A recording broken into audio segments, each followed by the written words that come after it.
He was a millionaire, powerful, but so busy building empires that he forgot to look at his own son. The 7-year-old boy remained motionless in a wheelchair, his legs no longer responding, and his eyes filled with a sadness no child should ever know. 3 nannies had quit, but the 4th was different. Her name was Audrey. She was 28 years old and had a secret, a physical therapist diploma that nobody valued. When she saw little Ethan, she noticed something everyone had ignored, a slight spasm in his foot, a sign, a promise, and in that moment, Audrey knew she would risk everything. Like this, if you believe a single person can change an entire life, it's more than a click, it's a silent hug. Comment how you think this story will end. And if you haven't subscribed yet, it costs you nothing, but for us it means a lot. Thanks for being here. The mid-June sun fell upon Charleston, South Carolina like an ancient blessing, gilding the terracotta rooftops and cobblestone streets of the Battery District.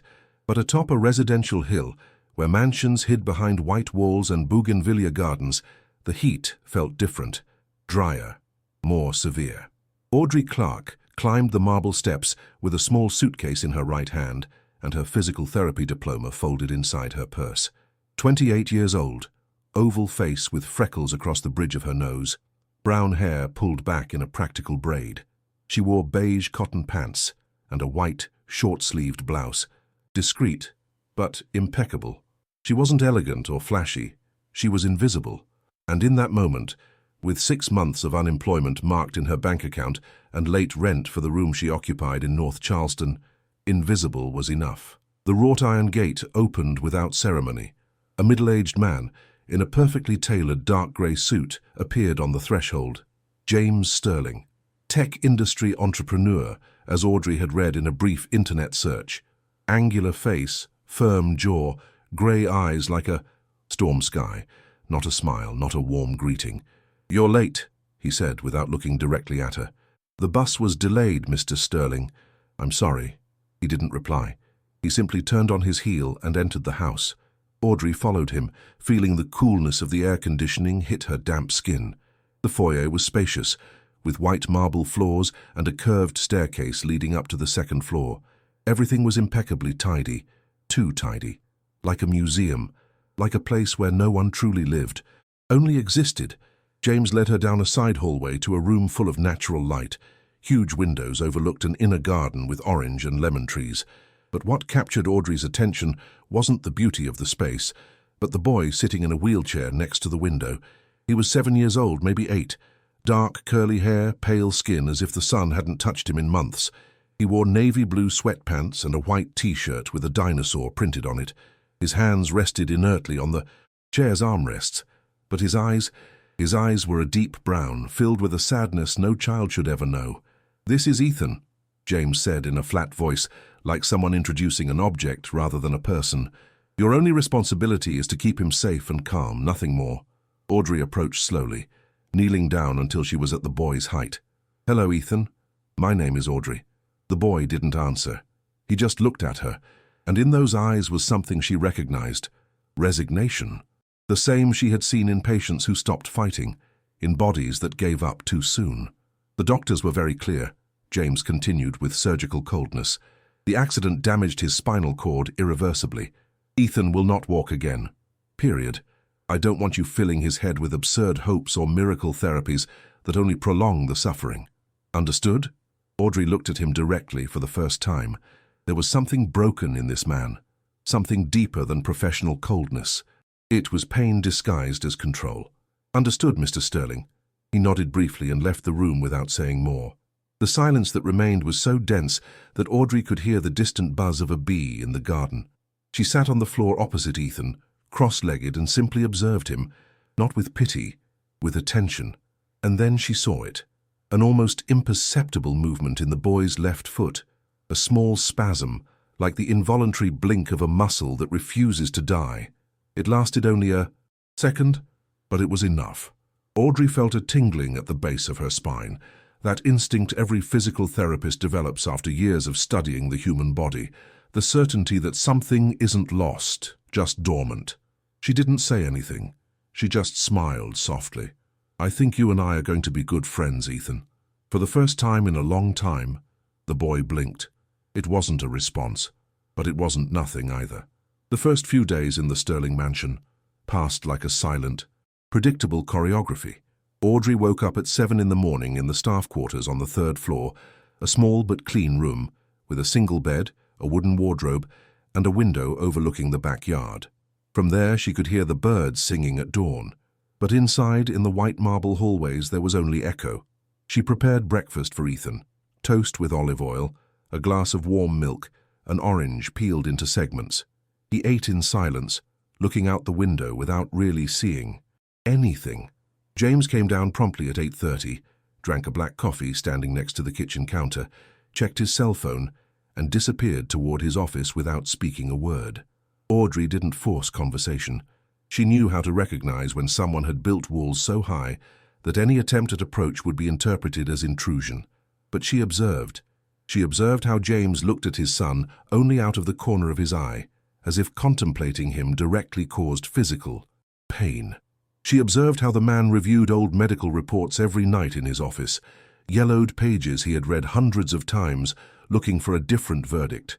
She observed how he avoided touching Ethan's wheelchair, as if contact with the cold metal confirmed the permanence of the tragedy. On the 3rd day, while she was reading a story to Ethan in the living room, a middle-aged woman appeared, dressed in a cleaning uniform.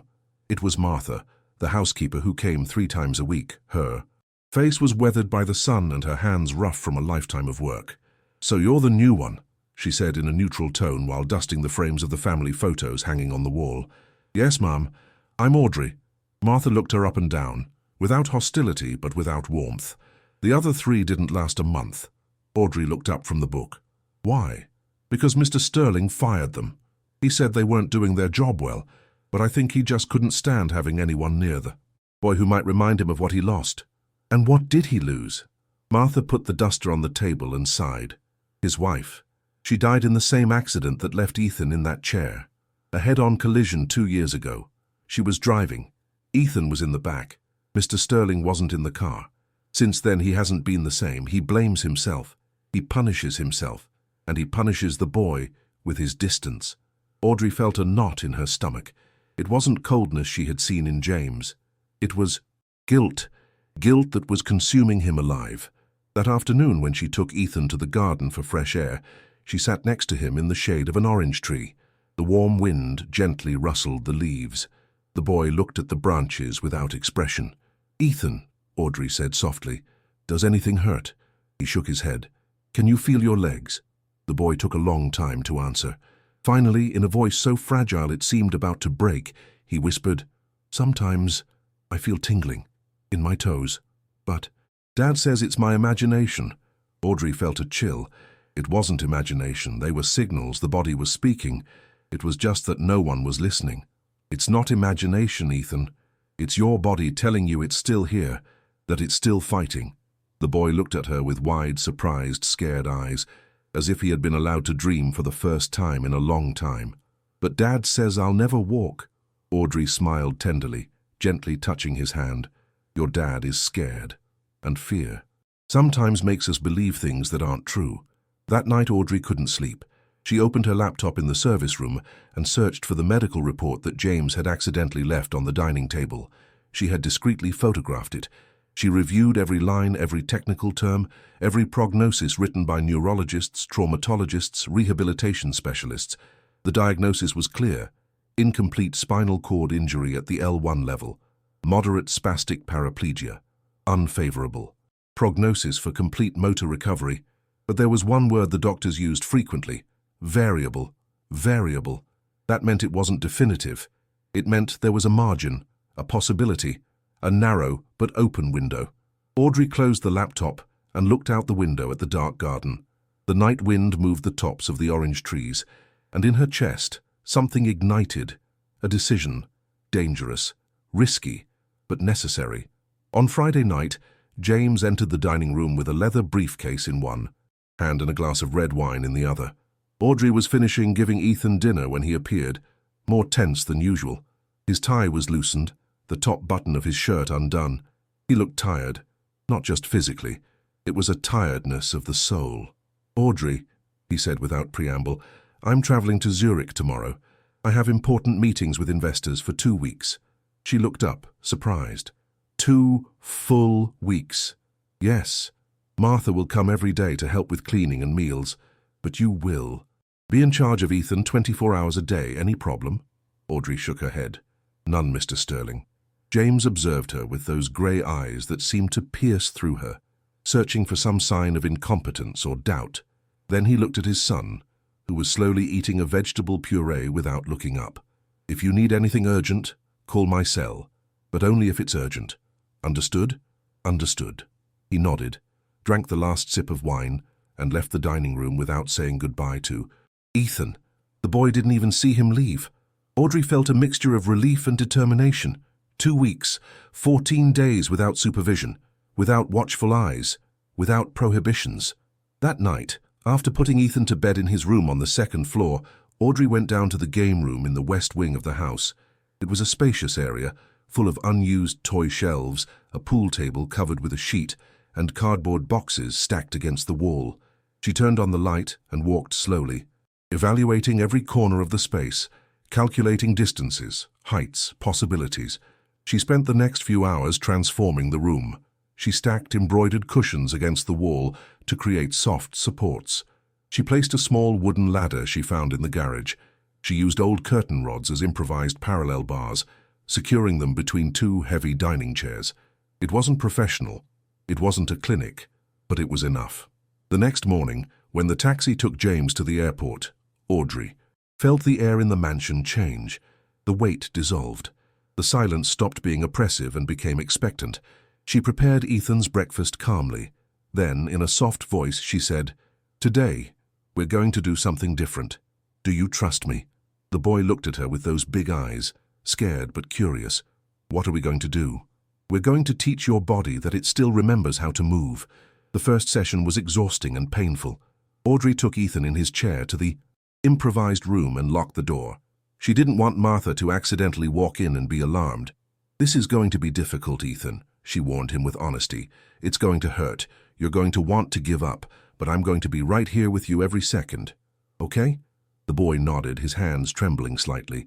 Audrey began with gentle stretches, moving each leg carefully, waking up dormant muscles. Ethan gritted his teeth, silent tears rolling down his cheeks. But he didn't cry. Out. He didn't ask her to stop. After 40 minutes, when she helped him sit on the floor on the cushions, Ethan whispered, "I felt something in my knee, like a tingling." Audrey smiled, wiping his tears with tenderness. "That's your body waking up, champ. Tomorrow you'll feel it stronger." And so it was. Day after day, session after session, Ethan advanced millimeters that for him were miles. He cried, he trembled, he got frustrated, but he also laughed. He smiled when he managed to bend his ankle. He celebrated when he felt pressure on the sole of his foot. Audrey documented every progress in a blue notebook she hid under her pillow. Meanwhile, thousands of miles away, in a grey hotel in Zurich, James Sterling was checking the security cameras of his mansion from his laptop. He had installed 4 hidden cameras after firing the second nanny for negligence, one in the main living room, another in the kitchen, a third in the garden, and the last one in the 2nd floor hallway. What? He saw paralyzed him.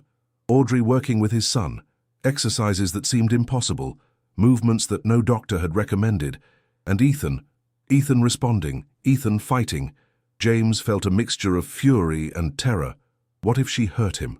What if she worsened his condition? But at the same time, a part of him that he thought was dead began to timidly beat. Hope. On the 10th day, James couldn't take it anymore. He picked up the phone and called the mansion. Audrey answered, panting, in the middle of a session. "Hello? What the hell are you doing to my son?" James roared, his voice trembling with rage and fear. Audrey didn't hesitate. "I'm helping him, Mr. Sterling. I'm teaching him to fight." "You're hurting him." "The doctors said—" "The doctors were wrong," she interrupted firmly. "Or rather, they gave up too soon. Like you." Silence on the other end of the line. A silence so deep that Audrey thought he had hung up. "If anything happens to him," James's voice sounded broken. "If he gets worse." "He won't get worse. He's going to get better. He already is. But I need you to trust me. Or at least trust him." Another silence. Then a click. The call ended. Audrey looked at the phone, her heart pounding. Then she turned to Ethan, who was watching her from the floor with eyes full of determination. "Shall we continue?" the boy asked. She smiled. "We continue." James arrived 4 days earlier than planned. He didn't notify anyone. He didn't call. He simply appeared at the mansion. Entrance at sunset on the 13th day, his face haggard and with deep dark circles. He wore the same grey suit from the trip, wrinkled from the flight. His briefcase hung heavy in his hand. Martha was in the kitchen preparing dinner when she saw him come in. "Mr. Sterling, we weren't expecting you until—" "Where are they?" he interrupted dryly. "In the game room. Audrey and the boy spend a lot of time there lately." James went up the stairs 2 steps at a time, his heart hammering in his chest. He didn't know if he was coming to fire Audrey, to yell at her, or simply to confirm that his son was still alive and safe. He reached the closed door of the room and stopped.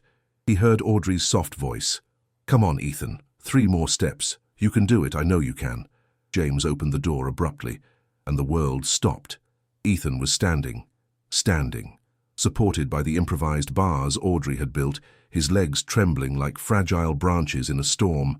His face was contorted with effort, sweat sticking his hair to his forehead. Audrey was by his side, her hands firm around his waist, supporting him without carrying him. "Dad," Ethan whispered when he saw him, with a mixture of surprise and fear.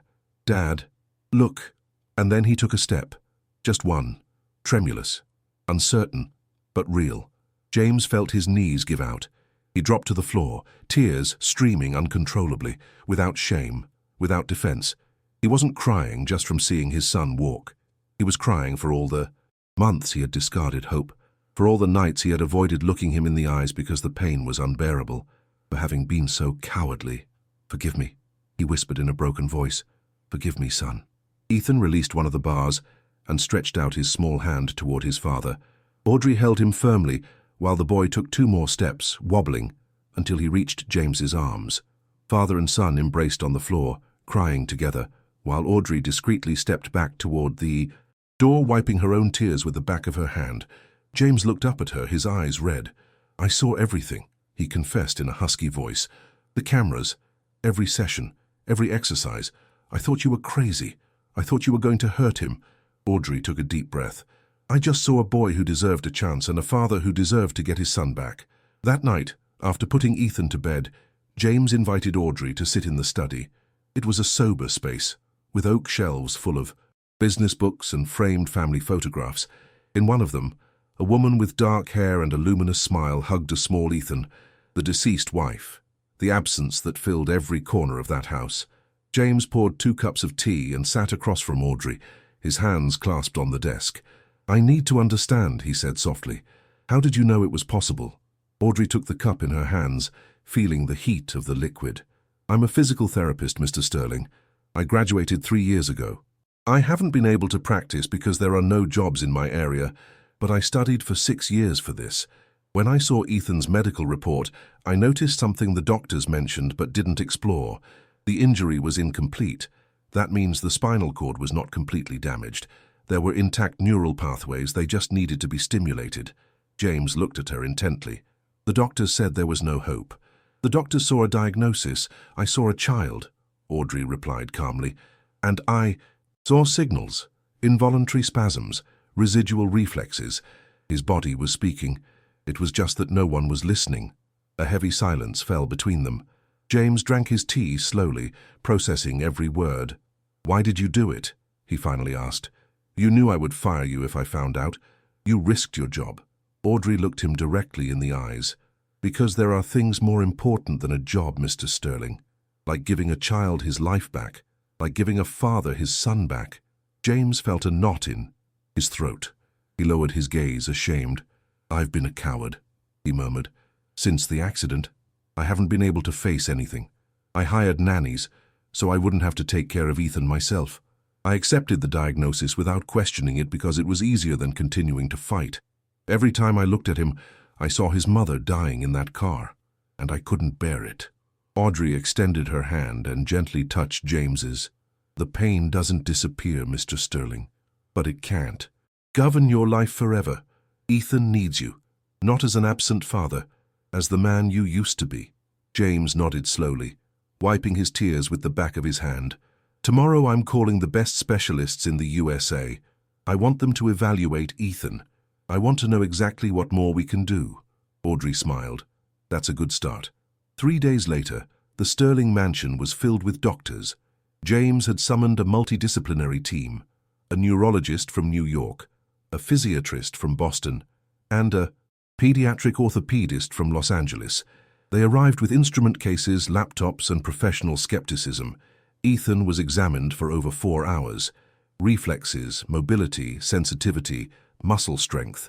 Audrey remained in the room the entire time, taking discreet notes. James observed from the doorway, arms crossed and face tense. When they finished, the 3 specialists met in the study with James and Audrey. The neurologist, a 60-year-old man with thick glasses and an academic tone, was the first to speak. "Mr. Sterling, I must admit we are surprised. The initial medical reports indicated a very unfavorable prognosis. However, Ethan shows significant motor recovery. There is voluntary activity in both lower limbs, improved muscle tone, and emerging coordination." The physiatrist, a middle-aged woman with a New England accent, added, "What this young woman," she pointed to Audrey, "has achieved in 2 weeks is remarkable. The exercises she implemented, although unconventional in their execution, are technically sound. Progressive neuromuscular stimulation, gradual strengthening, basic proprioceptive training. It's exactly what I would have prescribed in a formal rehabilitation program." The orthopedist nodded. The key was early intervention and constancy. If they had waited 6 more months, neuronal plasticity would have significantly decreased. "Ethan was lucky to have you, Ms. Clark." "Audrey Clark." The neurologist looked at her curiously. "Where did you study?" "Physical therapy, at the University of South Carolina." "And why were you working as a nanny instead of practicing your profession?" Audrey lowered her gaze, feeling the old pain of job rejections. "I couldn't find employment in my area. The crisis—" "Well," the neurologist interrupted with a smile, "that should change very soon. Your work with Ethan is worthy of publication in a specialized journal." James, who had remained silent, finally spoke. "What is the prognosis now? Will Ethan be able to walk without assistance?" The physiatrist exchanged glances with her colleagues before answering, "With continuous and professional rehabilitation, I would say he has an 80% chance of achieving independent walking in 6 months, perhaps sooner, but he needs a structured program, daily sessions, hydrotherapy, psychological support." "He'll have it," James said firmly. "Everything he needs." The following weeks transformed the Sterling mansion. James hired a team of builders to convert one of the first-floor rooms into a complete rehabilitation clinic. They installed professional parallel bars, a small pool for hydrotherapy, specialized mats, electrostimulation equipment, and full-length mirrors so Ethan could observe his movements. Audrey was appointed coordinator of the rehabilitation program. She was no longer the nanny. She was the primary physical therapist with a decent salary and a formal contract. James also hired 2 more assistants to support the work, but made it clear that Audrey had the final say in all decisions related to Ethan's treatment. The deepest change, however, did not occur in the house's infrastructure. It occurred in James. He began to participate in the therapy sessions, not as a distant observer, but as an active part of the process. He learned how to correctly put on Ethan's orthoses. He practiced stretching exercises under Audrey's supervision. And, above all, he started talking to his son. Truly, not just instructions or short questions, but real conversations. One afternoon, while Ethan rested after a particularly intense session, James sat next to him on the rehabilitation room floor. The boy was sweaty, exhausted, but with a smile on his lips. "Son," James said softly, "I want to tell you something about your mom." Ethan looked at him with wide, surprised eyes. His father never talked about her. "The day of the accident," James continued, his voice cracking slightly, "she was going to take you to buy your new school uniform. I remember she made you promise her you would behave well in class, and you told her you were going to be the best student in the whole school." A tear rolled down Ethan's cheek. "I miss her, Dad." "Me too, son. Every day. But I've understood something important. She wouldn't want us to stop living because of her absence. She would want to see you run, see you laugh, see you grow up strong and happy." James hugged his son tightly, and for the first time in 2 years, they both talked about her, without the pain destroying them. They talked about her cooking recipes, her silly jokes, how she sang off-key in the shower, and by remembering her with love instead of guilt, something inside them began to heal. Audrey watched from the door, discreetly wiping her tears. This was the true miracle. Not only that Ethan recovered his legs, but that James recovered his heart. 2 months after the start of the formal rehabilitation program, Ethan took his first completely independent step. It was a Tuesday morning during a hydrotherapy session. Audrey was in the water with him, holding his hands while they practiced walking in the low-gravity environment of the pool. "Can you try to let go?" Audrey asked softly. Ethan looked at her with fear. "What if I fall? I'm right here, I won't let you sink." The boy took a deep breath, let go of Audrey's hands, and took a step, then another, and another one. His legs moved awkwardly, but they moved, by his own will, without assistance. Audrey let out a cry of joy, and Ethan began to laugh, a clean, genuine laugh that filled the entire space. James, who was watching from the edge of the pool, dove into the water fully dressed, suit and shoes included, to hug his son. "You did it! You did it, champ!" The three of them hugged in the water, crying and laughing at the same time, while the 2 therapy assistants applauded from the side. It was a moment none of them would ever forget. From that day on, Ethan's progress accelerated. Every week he reached a new milestone, walking 5 yards without support, climbing 3 steps, balancing on 1 foot for 5 seconds. His body remembered how to be a child, how to run toward life instead of away from it. But not everything was easy. There were hard days. Days when Ethan cried from frustration because his legs weren't responding as he wanted.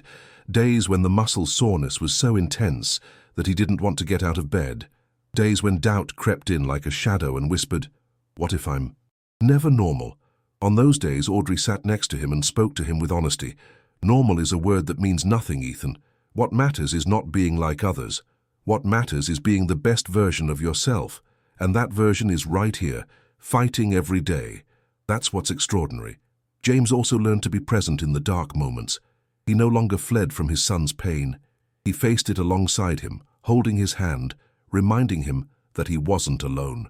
One evening, while the 3 of them were having dinner together in the kitchen, something they had made a daily ritual, Ethan asked a question that left both adults in silence.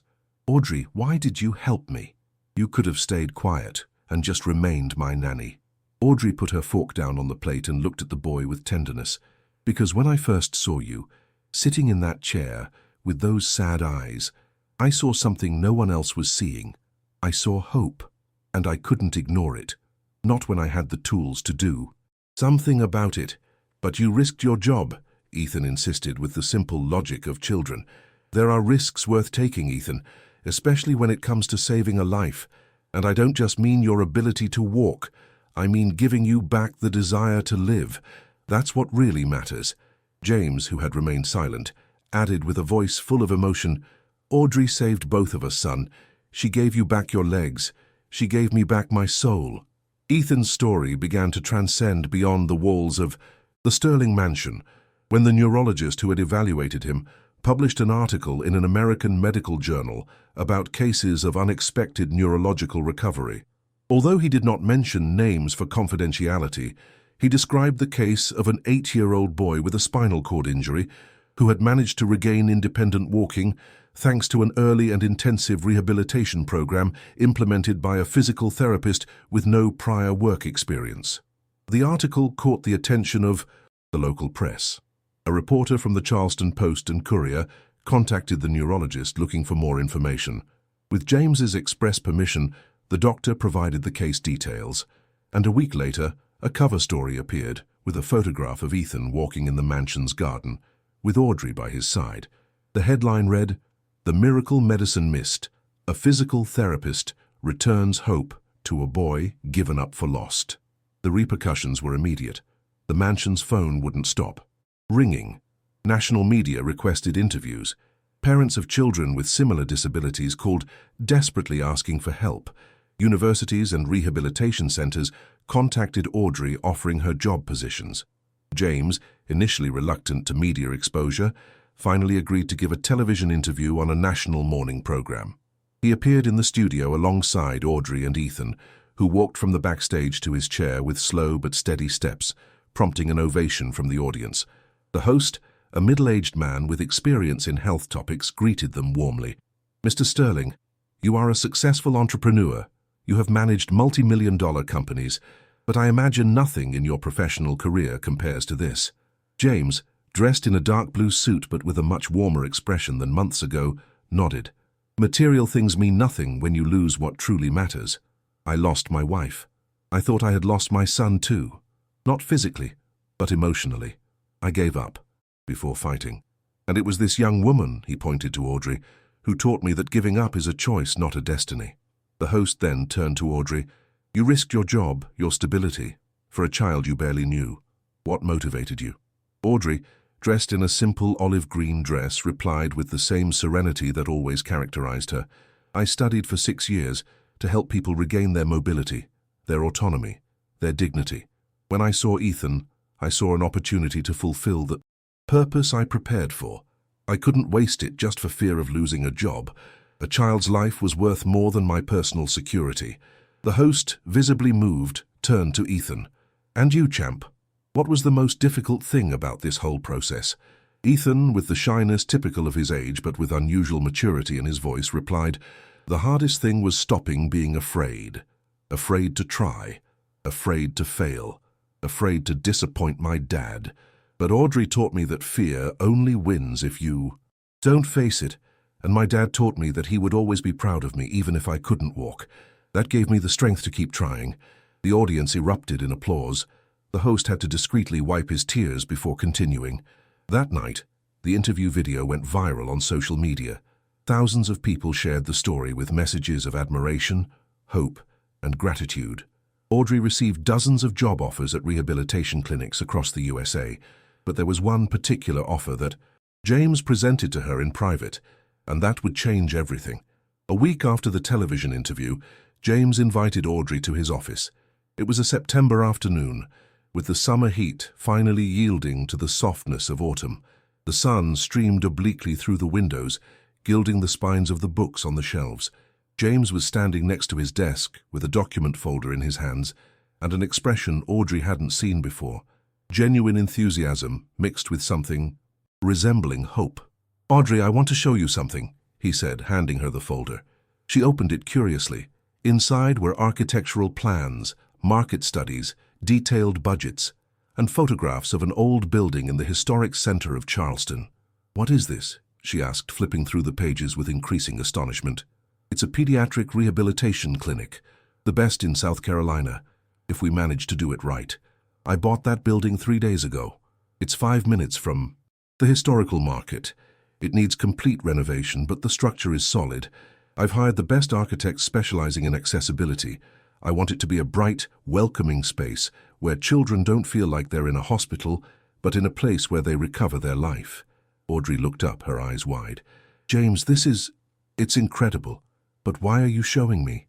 He smiled, a genuine smile that completely transformed his face. "Because I want you to run it. I want you to be the general coordinator. We will hire the best team, physical therapists, occupational therapists, child psychologists, neuro-rehabilitation specialists. But you will have the final say in all treatment protocols. The clinic will bear your stamp, your philosophy, your way of seeing patients not as diagnoses but as people with potential." Audrey felt her legs trembling. She sat in one of the chairs across from the desk, overwhelmed. "James, I've never run anything. I only worked with Ethan. I don't have administrative experience, or you have something much more valuable than administrative experience," James interrupted, sitting across from her. "You have passion. You have that ability to see beyond the obvious, to believe when everyone else has given up.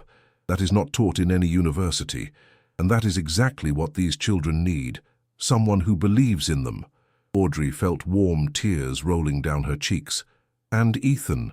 I don't want to abandon him now that Ethan is going to be one of our first patients," James explained tenderly. "He will continue his rehabilitation at the clinic under your supervision, but you will no longer be his only therapist. You will have a complete team supporting you, and you will be able to help hundreds more children. Families who are going through the same thing we went through, who need that spark of hope that you ignite so naturally. Audrey closed her eyes, breathing deeply. It was too much, too big, too important. What if I fail? What if I'm not as good as you think? James extended his hand and took hers firmly. Then we will fail together. But I don't think that will happen. I have built technology companies with thousands of employees. I have managed multi-million-dollar budgets. I have negotiated with investors and competitors, but none of that taught me what you taught me in these months, that true strength is not in avoiding pain, but in facing it with dignity. That hope is not naivety, it is an act of courage. I trust you, Audrey, more than I've trusted anyone in a long time. Audrey opened her eyes, looking directly at him, and in that moment, she knew her life had just changed forever. I accept, she whispered. I accept with all my heart. The next 6 months were a whirlwind of activity. Audrey divided her time between continuing Ethan's rehabilitation and supervising every detail of the clinic's construction. James hired an experienced administrator to handle the financial and legal aspects, allowing Audrey to concentrate on what she did best, designing treatment protocols. The old building, an 18th-century manor house with stone walls and high ceilings, was completely transformed. The architects tore down internal walls to create spacious, bright areas. They installed huge windows that let in the golden Charleston light. They painted the walls in soft colors: sky blue, mint green, pastel yellow. Every therapy room was equipped with cutting-edge technology, but also with warm elements, natural plants, hand-painted murals with nature scenes, relaxing ambient music. Audrey insisted that everything be accessible: ramps instead of steps, wide doors, adapted bathrooms with safety bars and walk-in showers. But she also insisted that it not look like a hospital. She wanted the children to feel like they were entering a special, almost magical place where extraordinary things could happen. She personally hired every member of the team.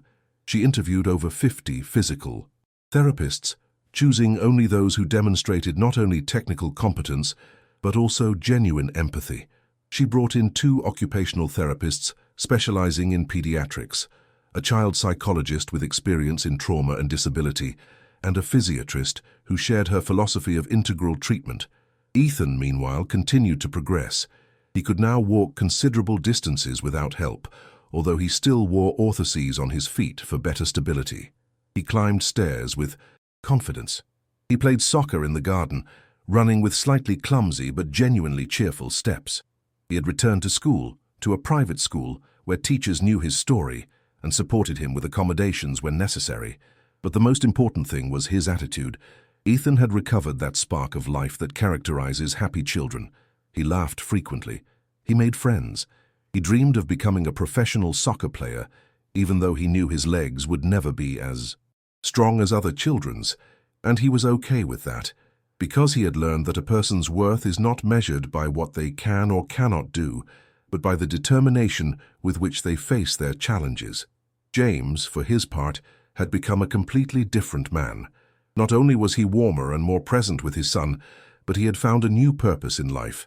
He donated a significant part of his fortune to the clinic and established a permanent fund to offer free treatments to low-income families. He actively engaged in awareness campaigns about disability and rehabilitation, using his influence to change public policies and increase governmental funding for these services. The night before the official inauguration of the clinic, James, Audrey, and Ethan had dinner together on the mansion's terrace, under a starry sky typical of southern nights. The air smelled of jasmine and moist earth from recent watering. "Tomorrow, a new chapter begins," James said, raising his glass of wine. "And I want to make a toast to the person who made all this possible. To Audrey, who taught me that miracles don't come from heaven, but from the human heart when it refuses to give up." Audrey, her cheeks flushed with emotion, raised her glass of sparkling water. "I toast to Ethan, who taught me that courage is not the absence of fear, but the decision to keep going despite it." Ethan, with his glass of orange juice, added with his childlike but firm voice, "And I toast to my dad, who taught me that it's never too late to start over." The 3 of them clinked their glasses under the stars, united by a story that had transformed them all. The morning of the inauguration dawned clear and bright. The sky over Charleston showed that intense blue that only exists in the South. At the doors of the Hope Clinic, the the name Audrey had chosen after much thought, dozens of people gathered, families with children in wheelchairs, journalists, local health authorities, professional colleagues, and curious citizens drawn by the story they already knew through the media. The building looked splendid. The old stone facade had been carefully restored, respecting its historical character, but the new windows allowed a view of the modern, bright interior. Above the main door hung a bronze plaque with the inscription, "Where every step counts, every effort matters, and every child deserves to believe in themselves." Audrey was nervous. She wore a cream-colored pantsuit, elegant but not ostentatious. James was by her side with Ethan holding his hand. The boy wore his school uniform. He had insisted on coming straight from school to show that he was a child, just like any other. The mayor of Charleston gave a speech about the importance of inclusion and accessibility. The Secretary of Health spoke about the need for more specialized centers. But when it was Audrey's turn, the silence that fell over the crowd was different. It was a silence of expectation, of respect, of genuine curiosity. Audrey approached the microphone, took a deep breath, and began to speak. "A year ago, I was an unemployed physical therapist with a degree that couldn't pay my rent. I accepted a job as a nanny because I had no other option. I entered a house filled with pain and silence, where a child had been condemned by diagnoses and a father had been destroyed by guilt. But what I discovered there changed my life forever." She paused, looking at Ethan with tenderness. "I discovered that medicine is a wonderful science, but it is not infallible. That prognoses are useful tools, but they are not final sentences. That every human body has its own language, its own time, its own capacity to surprise us. And I discovered that hope is not naivety. It is the courage to believe in the possible, even when everyone says it is impossible." Several parents in the audience nodded with tears in their eyes. "This clinic," Audrey continued, "is not a place where we promise miracles. It is a place where we promise effort, dedication, respect, and love, where every child will be seen as a complete person, not as a medical condition, where parents will find support, not judgment, where the goal is not to meet a standard of normality, but to help every child achieve their maximum potential, whatever that may be, because everyone deserves the opportunity to fight for their best version." The crowd erupted in applause. Audrey saw emotional faces, tissues wiping tears, genuine smiles of recognition.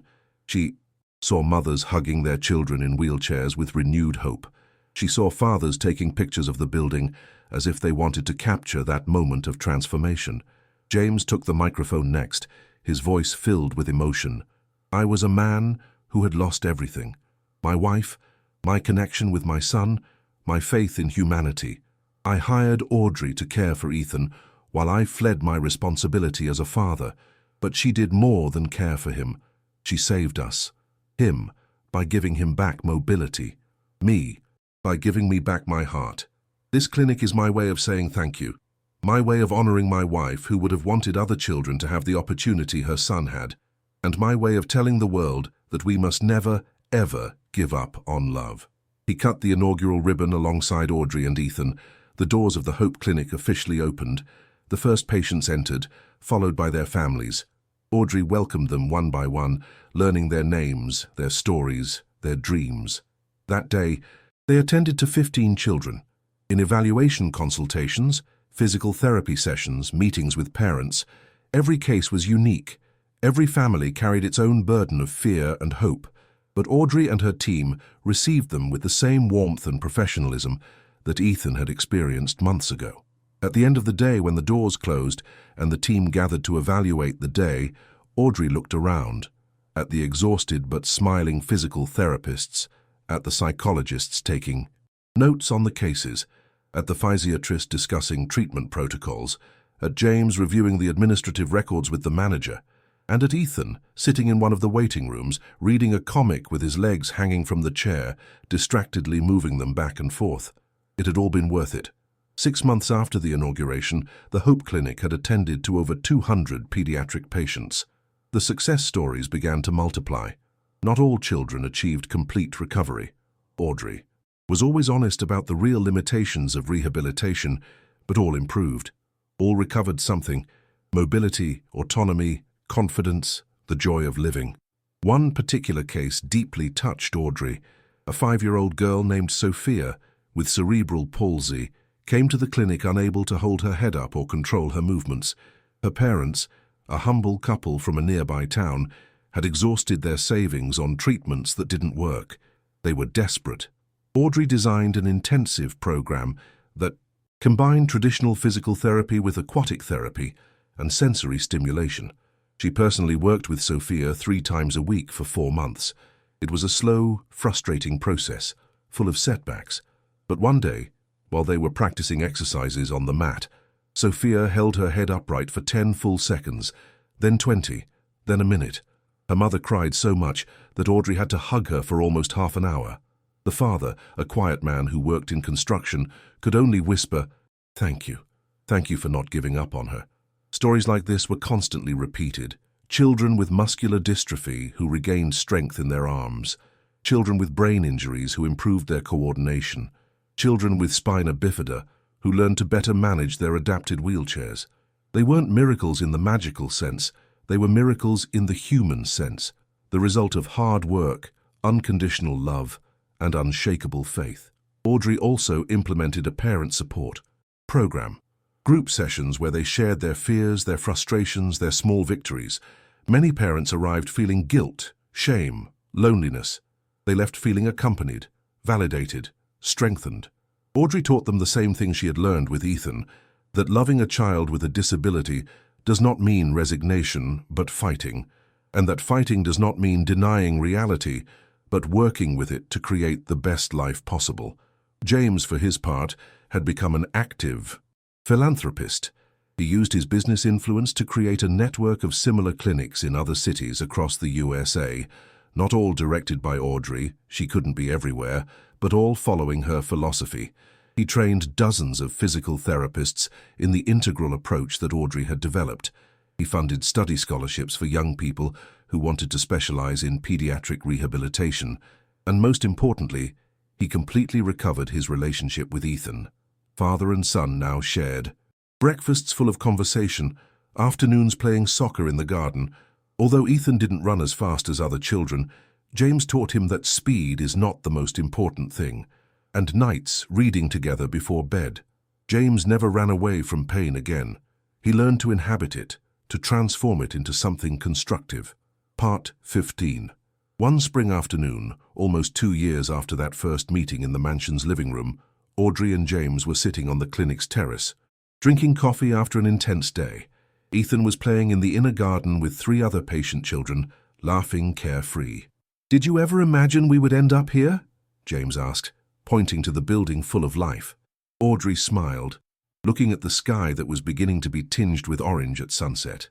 "When I entered your house that day, I was only thinking about surviving 1 more month, about paying the rent, about not feeling like a failure. But then I saw Ethan and something inside me woke up.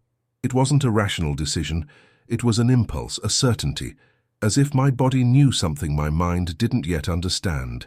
James nodded slowly. "You know, I've spent my whole life building things, companies, buildings, fortunes, but none of that has given me what this place gives me. Every time I see a child walk for the first time, or smile, or simply try one more time after failing, I feel like I'm finally doing something that truly matters." "Because it does matter," Audrey replied softly. "Children are the future, but they are also the present. They deserve to live fully now, not just prepare for an uncertain tomorrow.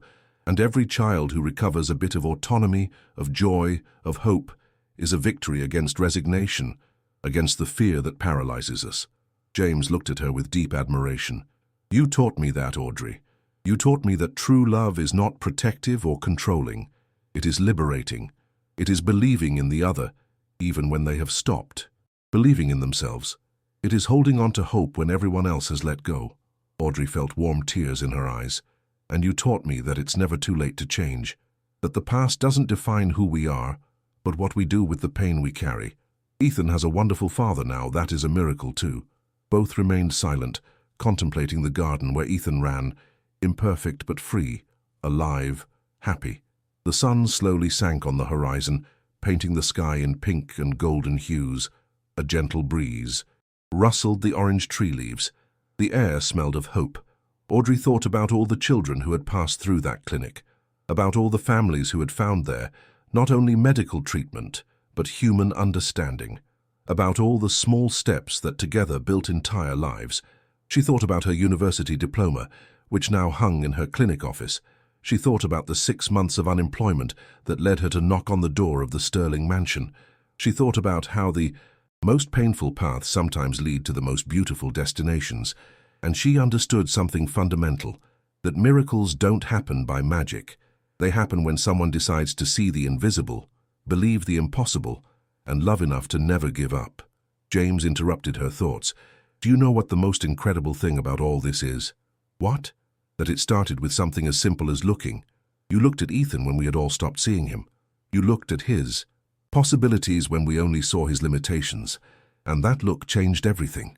Audrey smiled, wiping her tears with the back of her hand. Perhaps that's all we need, to learn to truly look, to see people, not their circumstances, to see their strengths, not just their weaknesses, to see the light they carry within, even when it's covered by layers of pain. The sun finally disappeared on the horizon. The clinic lights turned on one by one, illuminating the hallways, the therapy rooms, the garden where the children were still playing.